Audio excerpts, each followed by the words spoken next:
श्री गणेशाय नमः। ओम गम गणपते नमः। श्री हरि। श्री हनुमान अंक। श्री हनुमान चरित्र अध्याय का शेष अंश। विभीषण पर अनुग्रह। महान वीर वानर भालुओं की विशाल वाहिनी के साथ सीतापति श्री राम समुद्र तट पर पहुंच गए। इस संवाद से लंका में बेचैनी फैल गई। राक्षस और राक्षसियां अत्यंत चिंतित होकर परस्पर कहने लगी, एक वानर ने तो समूची लंका की भयानक क्षति कर दी थी। अब कोटि कोटि वीर वानरों के समुदाय से इस राष्ट्र की दशा क्या होगी। भयभीत तथा भयभीत तो दशग्रीव भी था। उसके भी मन में आतंक व्याप्त था, किंतु वह उसे प्रकट नहीं होने देता था। उसने सभा भवन में जाकर सभासदों से कहा, वीर राक्षसों, वानरों की सेना लेकर दशरथ नंदन राम और लक्ष्मण लंका पर आक्रमण करने के उद्देश्य से समुद्र के उस तट पर पहुंच गए हैं। अतएव आप लोग निर्णय करें कि इन तुच्छतम नर और वानरों को किस प्रकार दंडित किया जाए। राक्षसाधिपति के इन वचनों को सुनकर चाटुकार सभासद उसकी दुर्जयता, उसके अमित बल और पराक्रम की प्रशंसा करने लगे। प्रहस्त, दुर्मुख, वज्र दंष्ट, कुंभकर्ण कुमार, निकुंभ, इंद्रजीत, महापार्श्व, महोदर, कुंभ, अतिकाय आदि राक्षसों ने रावण का अभिवादन किया और उसके शौर्य की सराहना करते हुए कहा, यह तो बड़े ही सौभाग्य की बात है कि हम क्षुधार्थों के प्रिय आहार नर और वानर काल की प्रेरणा से स्वयं हमारे मुंह में चले आ रहे हैं। पवन पुत्र तो हमारी उदारता और असावधानी के कारण क्षति पहुंचा कर चला गया, किंतु अब तो वे वानर किसी प्रकार अपना प्राण बचा कर भी यहाँ से नहीं लौट सकेंगे। उन दशरथ कुमारों ने समरांगण में आपके धनुष से छूटे हुए दो जीभ वाले सर्पों के समान तीक्ष्णतम विषाक्त शरों का दर्शन नहीं किया है। इसी कारण वे प्रज्वलित दीप पर पतंग तुल्य मर मिटने के लिए इधर आने की कुचेष्टा करने जा रहे हैं। चिंता की तो कोई बात ही नहीं। आप आदेश दें, हम लोग अभी समुद्र पार जाकर वानरों को दृढ़ ढूंढ ढूंढ कर उन्हें पृथ्वी से मिटा देंगे। रावण के सिर पर तो मृत्यु नाच रही थी, इसी कारण इस प्रकार की चाटुकारिता भरी विपरीत बातें उसे प्रिय लग रही थी। किंतु उसी समय परम नीतिज्ञ एवं शुभेशी उसके छोटे भाई विभीषण ने उसके चरणों में सिर झुकाकर विनय पूर्वक कहा, राजन, आप बुद्धिमान, विद्वान और नीति के मर्मज्ञ हैं। आप अच्छी प्रकार विचार कर देखें। ये सभासद आपके यथार्थ हित की चिंता न कर केवल आपको संतुष्ट करने के लिए प्रलाप कर रहे हैं। श्री राम के दूत एक वानर ने दुर्लंघ्य लंका में प्रविष्ट होकर प्रमाद प्रमदावन सहित संपूर्ण लंका को सैन्य स्थल, वाहन आदि महत्वपूर्ण स्थलों को फूंक ही नहीं दिया, सहस्त्रों असुरों सहित आपके वीर कुमार को भी मार डाला। तब यहाँ कैस वैसे करोड़ों वानरों के आ जाने पर क्या होगा। इन बुभूषित सभासदों की क्षुधा उस समय कहाँ चली गई थी, जब हमारा नगर अनाथ की भांति प्रज्वलित अग्नि के में धाएं धाएं जल रहा था। भैया, श्री राम कोई साधारण मनुष्य नहीं है। वे साक्षात अव्यक्त नारायण देव हैं। उनकी यशस्विनी पत्नी सीता जी साक्षात भगवती लक्ष्मी हैं। सीता जी लंका में यमपाश की भांति आ गई है। अतएव जब तक श्री रामचंद्र के तीक्ष्णतम व्याल बाण धनुष से नहीं छूटते और जब तक समर प्रिय नख दृष्टायुध विशारद वानर लंका में फैल कर इसे नष्ट भ्रष्ट करना प्रारंभ नहीं कर देते, तब तक आप विपुल रत्न राशि के साथ श्री मिथिलेश कुमारी को उनकी सेवा में सम्मान पूर्वक सौंप दे। अन्यथा विश्वास कीजिए, स्वयं काल कंठ शंकर भी यदि आपकी रक्षा करना चाहें, सुरपति और यमराज भी आपको अपनी गोद में छिपा लें या आप पाताल में ही प्रविष्ट हो जाएं, तो भी श्री राम के अमोघ बाण से आपके जीवन की रक्षा नहीं हो सकती। विभीषण ने अत्यंत आदर पूर्वक रावण से कहा,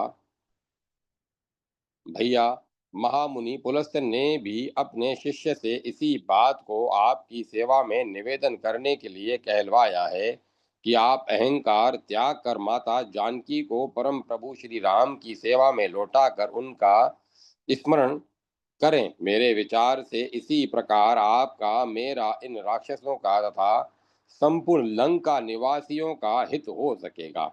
विभीषण का सत परामर्श सुनकर उसके नाना मूल्यवान, जो बड़े बुद्धिमान एवं उसके सचिव भी थे, बहुत प्रसन्न हुए। उन्होंने दशग्रीव के से विनम्रता पूर्वक कहा, स्वामी, आपके छोटे भाई परम नीतिज्ञ विभीषण ने सर्वथा उचित कहा है, बात कही है। इनकी बात स्वीकार कर लेने में ही मंगल है। किंतु काल प्रेरित दशानन को हित के वचन प्रिय नहीं लगे। उसने क्रुद्ध होकर कहा, अरे शत्रुओं की प्रशंसा करने वाले इन दोनों मूढ़ असुरों को यहाँ से निकाल बाहर करो।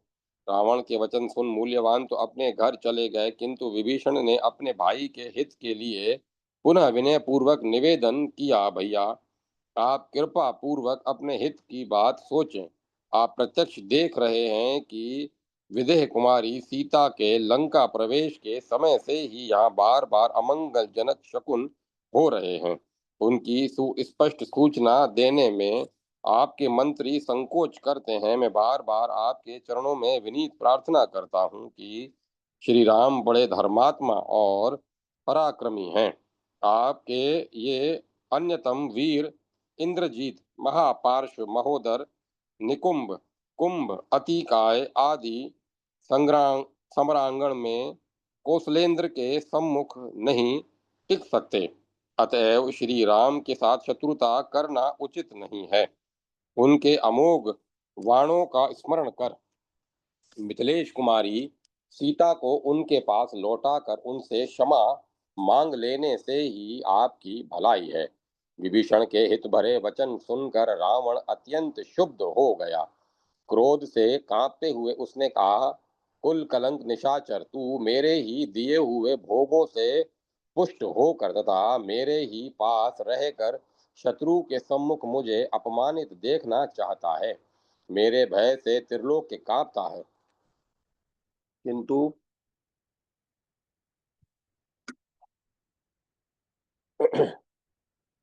मेरे भय से त्रिलोक कांपता है, किंतु तू मुझे सामान्य मनुष्य से भयभीत करने का प्रयत्न कर रहा है। धिक्कार है तुझे। यदि तेरे सिवाय और कोई इस प्रकार का वचन बोलता तो मैं उसे तत्क्षण मार डालता। इतना कहते हुए क्रोध के वशीभूत रावण विभीषण पर जोरों से पाद प्रहार कर बैठा और बोला, तू भी जा, इन्हीं वनवासी मनुष्यों में मिल जा। रावण के इतने कटु वचन और पाद प्रहार सहकर भी परम बुद्धिमान और महाबली विभीषण ने उसके चरणों में प्रणाम किया और हाथ में गदा ले सभा से निकलकर आकाश में उड़े। अपने चार मंत्रियों के साथ आकाश में स्थित होकर उन्होंने रावण से कहा, राजन, सदा प्रिय लगने वाली मीठी मीठी बात कहने वाले लोग तो सुगमता से मिल सकते हैं, परंतु जो सुनने में अप्रिय किंतु परिणाम में हितकर हो, ऐसी बात कहने और सुनने वाले दुर्लभ होते हैं। आप मेरे पिता तुल्य हैं। आपके पाद प्रहार एवं धिक्कार की मुझे चिंता नहीं, किंतु आपका नाश न हो जाए, मैं इसीलिए व्याकुल हूँ। पर मैं देखता हूँ कि आप और आपकी यह विशाल सभा काल के वश हो गई है। इसी कारण यहाँ सब कुछ विपरीत सोचा समझा और करने का निश्चय किया जा रहा है। मैं श्री राम के द्वारा आपके पुत्र, सेना, वाहन आदि संपूर्ण राक्षस वंश और आपका मारा जाना नहीं देख सकता। इस कारण श्री रघुनाथ जी शरण में जा रहा हूँ। मेरे चले जाने पर आप अपने महल में सुदीर्घ काल तक सांसारिक भोग भोगते रहिएगा, पर पीछे मुझे दोष मत दीजिएगा। बस विभीषण अपने मंत्रियों सहित श्री राघवेंद्र के चरणों की शरण लेने चल पड़े। उनके हृदय में आनंद की लोल लहरियां उठ रही थी। श्री राम चरणों के दर्शन की तीव्र लालसा से वे आतुर हो रहे थे। वे मन ही मन सोचते जा रहे थे, आज मेरे महान सुकृतों का उदय हुआ है, जो मैं परम प्रभु श्री राम के उन लाल लाल चरण कमलों के दर्शन प्राप्त करूंगा, जिनके लिए देवता और मुनि जन्म जन्मांतरों तक कठोर तप करते हैं, फिर भी उन्हें वे भक्त सुखदायक चरण प्राप्त नहीं होते। जिन चरण कमलों के स्पर्श से गौतम पत्नी तर गई, जिन अरुण चरणों को भगवती सीता ने अपने हृदय में धारण कर रखा है, कर्पूर गौर महादेव अपने अंतर हृदय में जिनका ध्यान करते रहते हैं, और जिन लोक पावन चरणों की पादुका की भाग्यवान भरत श्रद्धा भक्ति पूर्वक निरंतर पूजा करते हैं, आज मैं अधम राक्षस होकर भी उन चरणों के दर्शन का सौभाग्य प्राप्त करने जा रहा हूँ। इस प्रकार मनोरथ करते हुए वज्रधारी इंद्र के समान तेजस्वी उत्तम आयुधधारी दिव्य आभूषणों से अलंकृत विभीषण कवच और अस्त्र शस्त्र धारण किए अपने चारों पराक्रमी मंत्रियों सहित समुद्र के इस पार आ गए। वानरों ने पर्वत तुल्य महान विभीषण को आते देख कर उन्हें रावण का दूत समझा। वे उन्हें वानरों के प्रहार में पहरे में ठहरा कर निवेदन करने के लिए सुग्रीव के समीप समीप पहुंचे।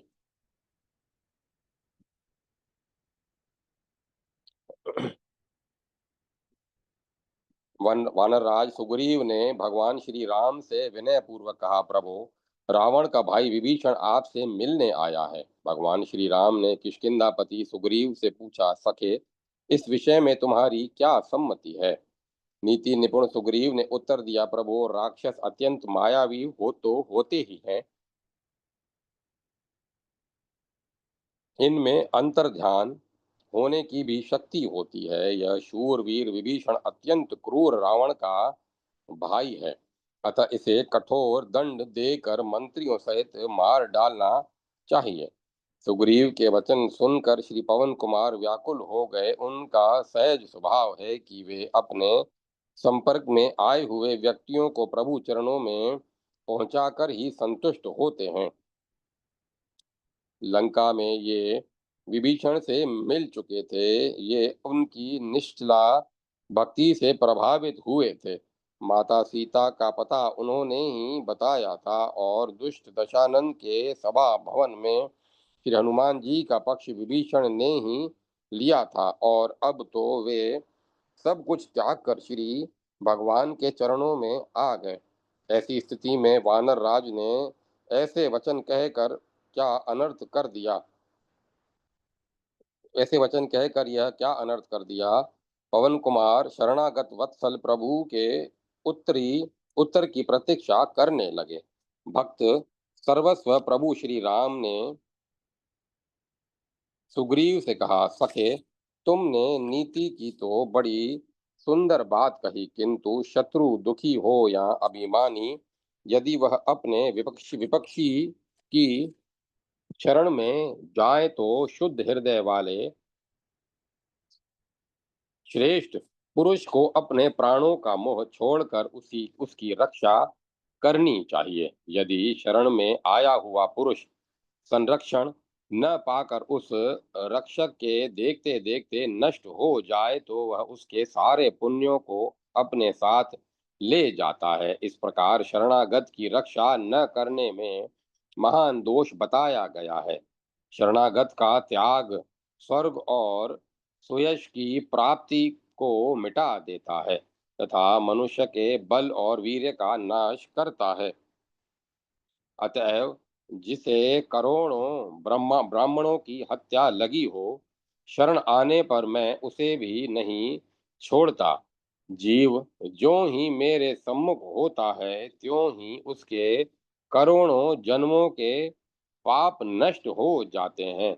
वानर राज सुग्रीव, मेरा यह व्रत है कि जो आप मेरी शरण आकर शुद्ध हृदय से मैं आपका हूँ यह कहता है, मैं उसे संपूर्ण प्राणियों की से निर्भय कर देता हूँ। मैं तो इच्छा होने पर श- क्षणार्ध में ही लोकपालों सहित संपूर्ण लोकों को ध्वंस कर उन्हें पुनः रच सकता हूँ। और पृथ्वी पर जितने असुर हैं और सबको मेरे भाई लक्ष्मण अकेले ही क्षण भर में मार सकते हैं। अतएव तुम किसी प्रकार की चिंता मत करो, विभीषण को ले आओ।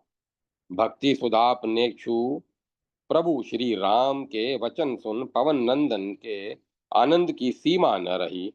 उनके रोम रोम पुलकित हो गए और नेत्रों में प्रेमाश्रु भर आए।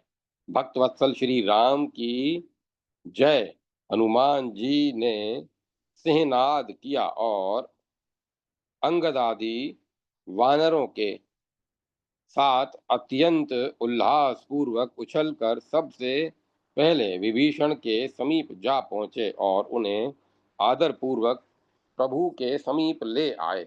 विभीषण ने जटाजूट धारण किए श्याम गौर श्री राम लक्ष्मण के अलौकिक सौंदर्य को देखा तो देखते ही रह गए। कुछ क्षणों तक यह स्थिति में इस स्थिति में रहने के अनंतर वे साष्टांग प्रणाम करते हुए कहने लगे, पद्म पत्राक्ष प्रभो, मैं आपकी सती पत्नी भगवती सीता को हरण करने वाले राक्षस कुलोत्पन्न दुष्ट दशानन का छोटा भाई विभीषण हूँ। मैं अत्यंत तामसिक प्रकृति वाला अधम राक्षस हूँ। मैंने अपने भाई राक्षस राज से विदेह नंदिनी सीता को आपके पास भेजने की प्रार्थना की थी, किंतु वे कालवश मुझ पर कुपित हो गए।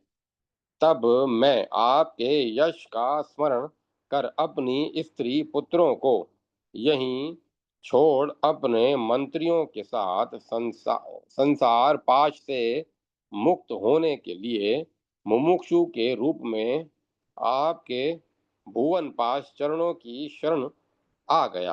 करुणानिधान, आप मुझ अधम पर भी करुणा की वृष्टि कर मेरा जीवन और जन्म सफल करें, मुझे अपने चरणों की छाह में रख लें। विभीषण की भक्ति पूर्ण वाणी सुनते ही लक्ष्मण सहित भक्त प्राणधन प्रभु ने तुरंत उठकर उन्हें उठाया और अपनी लंबी भुजाओं को फैलाकर हृदय से लगा लिया। फिर प्रभु ने उन्हें अतिशय प्रीति पूर्वक अपने समीप बैठाकर सर्वप्रथम संबोधित किया। लंकेश, गदगद कंठ से भगवान का स्तुवन करते हुए विभीषण ने निवेदन किया, प्रभो, मैं आपके सुर मुनि दुर्लभ त्रयाताप हर चरण कमलों का दर्शन करके ही कृतार्थ हो गया। मैं धन्य हो गया, मुझे सर्वस्व प्राप्त हो गया। राज राजेश्वर श्री राम, मुझे विषय जन्य सुख की इच्छा नहीं है। मुझे तो आपके चरण कमलों में आसक्ति रूपा भक्ति ही अभिष्ट है। किंतु श्री राघवेंद्र ने अनुज सौमित्री से कहा, लक्ष्मण, मेरे दर्शन का फल इन्हें अभी प्राप्त होना चाहिए। तुम सिंधु का जल ले आओ। सीतापति श्री राम की आज्ञा प्राप्त होते ही लक्ष्मण कलश में समुद्र का जल ले आए और प्रभु के आदेश से मुख्य मुख्य वानरों के बीच विभीषण को लंका के राजपद पर अभिषिक्त कर दिया। जिस संपत्ति को रावण ने अपने 10 सिर चढ़ाकर भगवान शंकर से प्राप्त किया था, वही महान संपत्ति हनुमान जी के अनुग्रह से भगवान श्री राघवेंद्र ने विभीषण को अत्यंत संकोच पूर्वक प्रदान कर दी। यह देखकर समस्त वानर भालू प्रसन्न हो गए, किंतु हनुमान जी की प्रसन्नता की तो सीमा ही न थी नहीं थी। सच तो यह है कि हनुमान जी की कृपा से ही असुर विभीषण परम प्रभु के प्रीति भाजन हुए। लंकाधिपति रावण से तिरस्कृत निराश्रित विभीषण श्री अंजना नंदन की कृपा से निखिल सृष्टि के स्वामी प्रभु के समीप ही नहीं पहुंचे, लंकाधीश ही नहीं हुए, प्रभु के सर्वथा आत्मीय और स्वजन बन गए। दयार्द हृदय हनुमान जी दया का यह सजीव हनुमान की दया का यह सजीव निदर्शन है। सेतु निर्माण। सर्वसमर्थ भगवान श्री राम ने लंका में पहुंचने का मार्ग मांगने के लिए 3 दिनों तक समुद्र से प्रार्थना की, किंतु मूढ़ जल निधि पर विनय का कोई प्रभाव न पड़ते देखकर वे कुपित हो गए। उनके विशाल नेत्रों में लालिमा छा गई और उन्होंने ब्रह्मदंड के समान भयंकर बाण को अभिमंत्रित करके अपने श्रेष्ठ धनुष पर चढ़ाकर खींचते हुए कहा, आज समस्त प्राणी रघुकुलोद्भव राम का पराक्रम देख लें, मैं समुद्र को कभी अभी सुखा देता हूँ, फिर हमारे कोटि कोटि वीर वानर भालू पैदल ही उसे पार कर जाएंगे। अचिंत्य शक्ति संपन्न महाबाहु श्री राम के धनुष की प्रत्यंचा खींचते ही पृथ्वी कांपने लगी, पर्वत डगमगाने लगे और सूर्यदेव की उपस्थिति में ही आकाश तथा दसों दिशाओं में अंधकार फैल गया। अंतरिक्ष से कर्कश ध्वनि के साथ वज्रपात होने लगे, समुद्र क्षुब्ध हो उठा और वह भय के कारण मर्यादा त्याग कर अपने तट से 1 योजन आगे बढ़ आया। मत्स्य और मकर आदि जल जंतु व्याकुल हो गए। तब जम्बूनद नामक स्वर्ण निर्मित आभूषण धारण किए स्निग्ध वैदुर्य मणि के समान दिव्य श्याम रूपधारी समुद्र हाथों में अपने ही अस्त अंतस्थल में स्थित दिव्य रत्नों का उपहार लिए सीतापति श्री राम के सम्मुख उपस्थित हुआ। सागर ने अपरिमित शक्ति संपन्न प्रभु के चरणों में अनुपम उपहार रखकर उन्हें साष्टांग प्रणाम किया। फिर उनसे उसने अत्यंत विनय पूर्वक स्तुति करते हुए कहा, प्रभो, सृष्टि रचना के समय आपने ही मुझे जड़ बनाया था, अतएव मेरी जड़ता पर दृष्टि न डालकर कृपा पूर्वक मुझे क्षमा प्रदान करें। आपकी सेना में समस्त शिल्प कला में निपुण नल और नील 2 वानर बंधु हैं। ऋषियों के आशीर्वाद से इनके स्पर्श कर लेने से बड़े बड़े पर्वत भी आपके प्रताप से जल में तैरने लगेंगे। ये सुंदर और सुदृढ़ पुलक पुल का निर्माण करने में पूर्ण समर्थ हैं। साथ ही मैं भी अपनी ओर से सहायता करूंगा, इस प्रकार मेरी मर्यादा तो सुरक्षित रहेगी ही, सब लोग अनंत काल तक आपकी संसार मलाह प्राणी कीर्ति का गान करते रहेंगे। भगवान श्री राम ने समुद्र के कथनानुसार अपना अमोघ बाण द्रुमकुल्य नामक देश की ओर छोड़ दिया। वह वाण एक क्षण में ही वहां का सर्वनाश करके पूर्वत उनके तुणीर में लौट आया। प्रभु ने सेतु निर्माण की आज्ञा दी। जय श्री राम, जय श्री सीताराम और जय श्री लक्ष्मण का उच्च घोष आकाश में व्याप्त हो गया। उस समय हनुमान जी के उत्साह की सीमा न थी।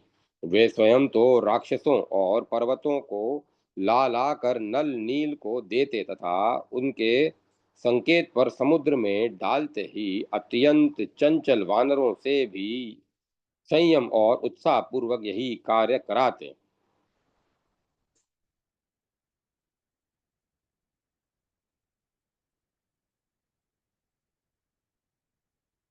हनुमान जी के संग उनकी दक्षता, उनके श्रम, उत्साह तथा प्रोत्साहन से समस्त वानर भालू उछलते कूदते हुए जाते और संघर्षता पूर्वक वृक्षों और पर्वतों को ले आते।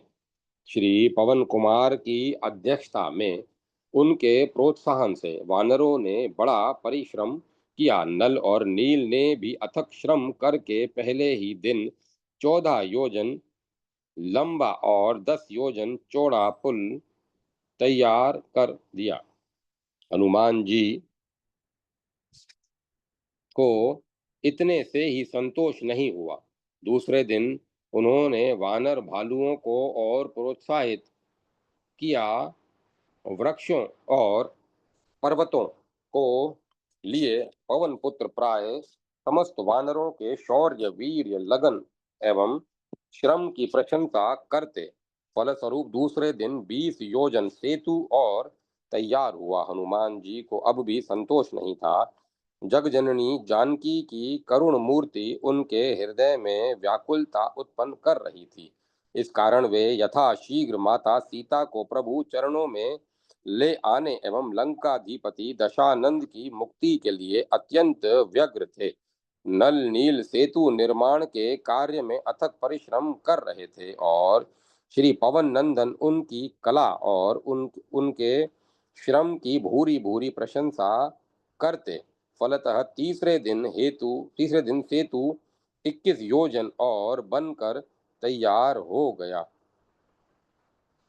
पर श्री अंजना नंदन वर्धन पूर्ण संतुष्ट नहीं हुए। वे वनों और पर्वतों में इतनी जाते शीघ्र जाते और वानरों, भालुओं और नल नील आदि के वहां इतनी तीव्र त्वरित गति से पहुंचते कि सभी वानर भालू समझते कि मारुत सुत मेरे ही पास हैं।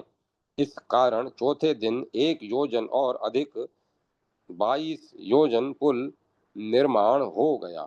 बुद्धि, तेज, शक्ति एवं पराक्रम के सजीव विग्रह हनुमान जी ने वानरों को प्रोत्साहित करते हुए कहा, पवन परम भाग्यवान वानर भालुओं, निश्चय ही तुम्हारा सौभाग्य है कि तुम जगनियंता श्री राम और निखिल भुवन की स्वामिनी माता जानकी के कार्य में निमित्त बन रहे हो। अन्यथा भगवान श्री राम की इच्छा शक्ति से ही राक्षस कुल का ध्वंस हो जाता। प्रभु के प्रभु के चरणों में हम सबका जीवन जन्म सफल हो रहा है। यह सुअवसर इंद्रादि देवताओं के लिए भी दुर्लभ है। अब सब अब यह सेतु कुल 23 योजन और शेष रह गया है। अतएव आज इसे सागर पार लंका के तट तक अवश्य ही पूरा हो जाना चाहिए। अप्रकृत गोवर्धन। कोटि कोटि वानरों ने गर्जना की, जय श्री राम। हनुमान जी ने पुनः सिंहनाद किया, जय श्री सीताराम, और विशाल पर्वत लेने उड़ चले। दक्षिण के समस्त पर्वत सेतु में डाल दिए गए थे। इस कारण वे उत्तराखंड में हिमालय के समीप पहुंचे। उन्हें वहां द्रोणाचल का 7 कोस का सुविस्तृत शिखर अत्यंत उपयुक्त प्रतीत हुआ। निखिल शिखर का नाम था गोवर्धन। जब भगवान श्री राम के अवतार के समय देवगण उनकी दुर्लभतम मंगलमयी लीला का दर्शन करने और उनमें सहयोग प्रदान करने के लिए पृथ्वी पर अवतरित हुए, उसी समय गोवर्धन भी गोलोक से पृथ्वी पर आए। श्री पवन पुत्र ने उन्हें उठाना चाहा, किंतु अत्यंत आश्चर्य, उनकी संपूर्ण शक्ति लगने पर भी द्रोणगिरी का वह शिखर टस से मस नहीं हुआ। श्री राम भक्त हनुमान ने अपने प्रभु का ध्यान किया ही था कि उन्हें उस श्रेष्ठ गिरी शिखर की महत्ता विदित हो गई। अरे ये तो साक्षात श्री भगवान के विग्रह गोवर्धन हैं। इनकी प्रत्येक शिला शालग्राम तुल्य है। तब तो हनुमान जी ने महिमा में गोवर्धन के चरणों में अत्यंत आदर पूर्वक प्रणाम किया और हाथ जोड़कर विनय पूर्वक कहा, पावनतम गिरिराज, मैं आपको प्रभु चरणों में उपस्थित करना चाहता हूँ। फिर आप क्यों नहीं चलते? आप वहां आप दयाधाम प्रभु के मंगल मूर्ति के दुर्लभ दर्शन ही नहीं करेंगे, प्रभु आपके ऊपर अपने सुख शांति निकेतन चरण कमल रखते हुए सागर पार कर लंका में जाएंगे। श्री राम प्रिय पवन कुमार के वचन सुनते ही गोवर्धन आनंद मग्न हो गए। वहां श्री भगवान के दुर्लभ दर्शन ही नहीं होंगे, प्रभु मुझ पर अपने त्रैता पहर चरण कमलों को रखते हुए समुद्र पार करेंगे। इस कल्पना से उनके सुख की सीमा न रही। उन्होंने आग आंजनेय से कहा, पवन कुमार, मैं आपका अत्यंत कृतज्ञ हूँ।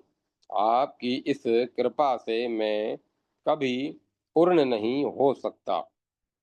आप दया करके मुझे यथाशीघ्र प्रभु के समीप ले चलें।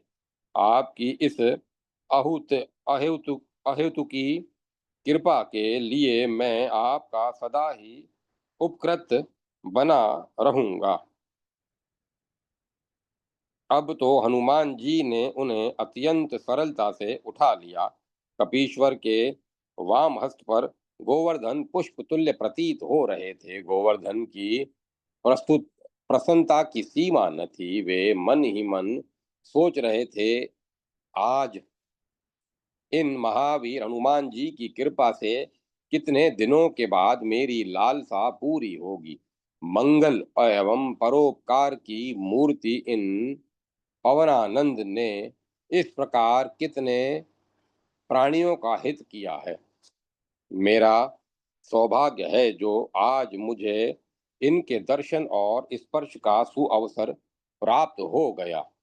आज इनकी कृपा से मुझे मेरे जीवन सर्वस्व कमल नयन प्रभु के दर्शन हो जाएंगे। इस प्रकार गोवर्धन मन ही मन प्रभु एवं उनके भक्त का स्मरण, चिंतन और गुणगान करते जा रहे थे, और उधर भक्त वाछान वांछा कल्पतरु परम प्रभु ने सोचा, गोवर्धन गोलोक में मेरे मुरली मनोहर श्री कृष्ण रूप में अनन्य भक्त हैं।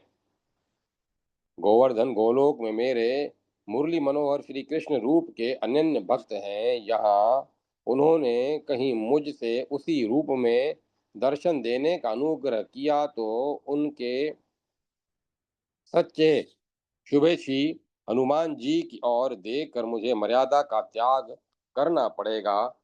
क्या किया जाए? प्रभु सोच ही रहे थे कि उस 5वें दिन 100 योजन लंबा और 10 योजन चौड़ा सुविस्तृत दृढ़तम सेतु का शेष 23 योजन भाग भी पूर्ण हो गया।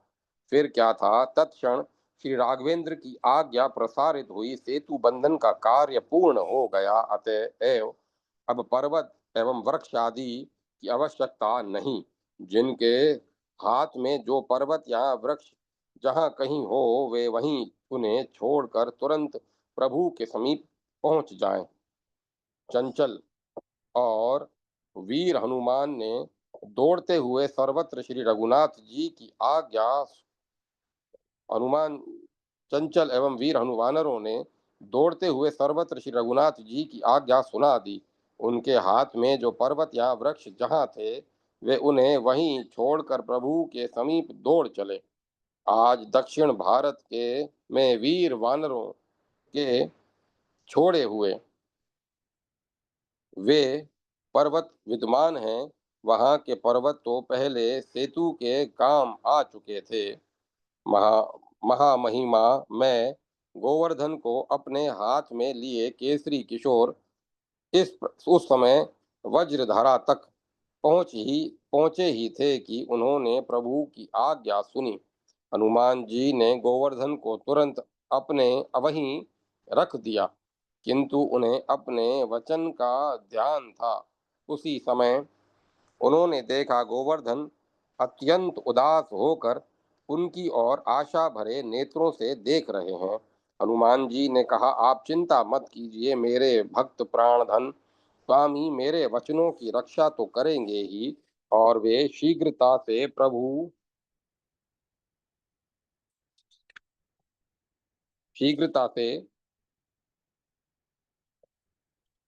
की ओर उड़ चले। हनुमान जी ने प्रभु के समीप पहुंचकर उनके चरणों में प्रणाम किया और उनके सम्मुख हाथ जोड़कर खड़े हो गए। दया में सर्वज्ञ प्रभु ने उनका अभिष्ट पूछा तो उन्होंने अत्यंत विनम्रता से निवेदन किया, प्रभु मैंने गोवर्धन को आपके दर्शन और परम पावन चरण कमल के स्पर्श का वचन दे दिया था, किंतु वानरों के द्वारा आपका आदेश प्राप्त होते ही मैंने उन्हें वज्रभूमि में रख दिया। वे अत्यंत उदास हो गए। मैंने उन्हें पुनः आश्वासन भी दे दिया है। सर्वता सर्वदा सर्वांतर्यामी भक्तवत्सल श्री राम ने हनुमान जी के चुप होते ही कहा, प्रिय हनुमान, तुम्हारा आश्वासन और तुम्हारा वचन मेरा ही आश्वासन और मेरा ही वचन है। गोवर्धन को मेरी प्राप्ति अवश्य होगी, किंतु उन्हें मेरी मयूर मुकुटी वंशी विभूषित वेश प्रिय है। अतएव तुम उनसे कह दो कि जब मैं द्वापर में वज्रधरा पर उनके प्रिय मुरली मनोहर में अव मुरली मनोहर रूप में अवतरित होऊंगा, तब उन्हें मेरे दर्शन तो होंगे ही। मैं ब्रज बालकों सहित उनके फल फूल एवं तृण आदि समस्त वस्तुओं का उपभोग करते हुए उन पर क्रीड़ा करूंगा। इतना ही नहीं, अनवरत 7 दिनों तक मैं उन्हें अपनी उंगलियों पर धारण भी किए रहूंगा। कृपा मूर्ति श्री राम की जय। पवन कुमार के मुख से स्वतः निकल पड़ा। आनंद मग्न श्री हनुमान जी अंतरिक्ष से गोवर्धन के समीप पहुंचे। अत्यंत उत्सुकता से प्रतीक्षा करते हुए उनसे हनुमान जी ने कहा, गिरिराज आप धन्य हैं। भक्त पराधीन प्रभु ने आपकी कामना पूर्ति का वचन दे दिया। द्वापर में मयूर मुकुटी वंशीधर आपके आराध्य वेश में वे आपके ऊपर बाल क्रीड़ा करेंगे। वे प्रभु उस समय आपके बल जल पत्र पुष्प फल शिला और तृण लतादि प्रत्येक वस्तु का उपभोग भी तो करेंगे ही, 7 दिनों तक निरंतर आप उनके कर कमल पर निवास भी करेंगे। गिरिराज आनंद मग्न हो गए, नेत्रों में प्रेम आश्रु भरे। उन्होंने अत्यंत विनम्रता पूर्वक श्री राम भक्त हनुमान से कहा, आंजनेय आपके इस महान उपकार के बदले में मैं आपको कुछ भी देने की स्थिति में नहीं हूं। मैं आपका सदा कृतज्ञ रहूंगा। सहस्त्राब्दियों से गिरिराज पूजित हैं। विरक्त महात्मा एवं भक्त श्रद्धा भक्ति पूर्वक उनकी परिक्रमा कर उनके परिक्रमा कर अपने अभिष्ट की सिद्धि प्राप्त करते हैं। परम भाग्यवान गिरिराज जी को यह गौरवशाली पद द्वापर में अवतरित वंशीधर रूपी श्री राम ने अपने भक्त आंजनेय के वचन की रक्षा के लिए ही प्रदान किया था। निश्चय ही जिस भाग्यवान को हनुमान जी का दर्शन प्राप्त हो जाए, उसे प्रभु प्राप्ति तो होकर भी रहेगी। करुणामूर्ति पवन कुमार अपने भक्त को प्रभु तक पहुँचाए बिना चैन नहीं लेंगे। गिरिराज से अत्यंत प्रेम पूर्वक मिलकर परोपकार परमोपकारी हनुमान जी अपने प्रभु श्री रघुनाथ जी के चरणों में लौट आए। विशाल समुद्र पर 100 योजन लंबा और 10 योजन चौड़ा सुविस्तृत सेतु निर्मित हो जाने पर लीला विहारी भक्त वत्सल प्रभु श्री राम ने चकित होकर वानरों से पूछा, अरे ये पत्थर पानी पर कैसे तैरने लगे? वानरों ने अत्यंत विनय पूर्वक उत्तर दिया, प्रभु आपके राम नाम की महिमा है। उसी के प्रताप से ये पर्वत और बड़े बड़े शिलाखंड समुद्र पर तैर रहे हैं। कौतूहलवश श्री रघुनंदन ने छोटे छोटे दो तीन पत्थर उठाकर समुद्र के जल पर रखे, पर वे सब के सब डूबकर नीचे चले गए। तब प्रभु ने कहा, यह कैसे संभव है? मैं स्वयं इन पत्थरों को अपने हाथों से छोड़ रहा हूँ, किंतु ये पानी पर तैरने के बदले डूबते जा रहे हैं। वानर भालू एक दूसरे का मुंह देखने लगे, किंतु उसी समय परम प्रभु श्री राम के अनन्य भक्त पवन कुमार ने हाथ जोड़कर उत्तर दिया, स्वामी, आप जिसे अपने कर कमलों से छोड़ देंगे वह तो सहज ही डूब जाएगा। आपके बिना प्राणी की गति कहाँ? श्री राघवेंद्र मुस्कुरा उठे। वानर भालुओं की विशाल वाहिनी के साथ श्री राम ने समुद्र को पार किया। वहां उन्होंने सुबेल पर्वत पर डेरा डाला। एक ऊंचे सुंदर एवं समतल शिखर पर सुमित्रा नंदन ने वृक्षों के कोमल पत्ते और सुंदर सुमनों को सजाया और फिर उसके ऊपर एक सुंदर मृगशाला बिछा दी। उसी आसन पर करुणावतार परम प्रभु श्री राम वानर राज सुग्रीव की गोद में अपना सिर रखकर लेट गए थे। उनकी बाईं और उनका विशाल धनुष और दाहिनी और अक्षय तुणीर पड़ा था। प्रभु एक दीप्तिमान तीक्ष्णतम शर पर अपना कर कमल फेर रहे थे और भगवान भाग्यवान विभीषण जी उनसे धीरे धीरे परामर्श कर रहे थे। अत्यंत सौभाग्यशाली अंगद और हनुमान उनके परम दुर्लभ चरण कमलों को धीरे धीरे दबा रहे थे और उनकी दृष्टि प्रभु के मुखारविंद पर थी। वीरवर सौमित्र धनुष बाण धारण किए प्रभु के सिरहाने अत्यंत सावधान होकर वीरासन से बैठे थे। उसी समय पूर्व आकाश में उदित चंद्रमा को देखकर भगवान श्री राम ने कहा, आप लोग अपनी अपनी बुद्धि के अनुसार बतलाइए कि चंद्रमा में यह श्याम रंग कैसा है। सबने अपनी अपनी बुद्धि के अनुसार उत्तर दिया। सबके अंत में हनुमान जी ने उत्तर दिया, प्रभु, चंद्रमा आपका प्रिय दास है और आपकी सुंदर श्यामल मूर्ति उसके हृदय में निवास करती है। वही श्यामता सुधांशु में झलक रही है। सच तो यह है कि पवन तनय के रोम रोम में उनके प्राण आराध्य श्री राम ही बसे हुए थे। उन्हें सर्वत्र अपने प्रभु के ही दर्शन होते थे। अतएव शशि मंडल में श्री राम दर्शन उनके लिए स्वाभाविक ही है। जय माता सरस्वती। जय मां सरस्वती।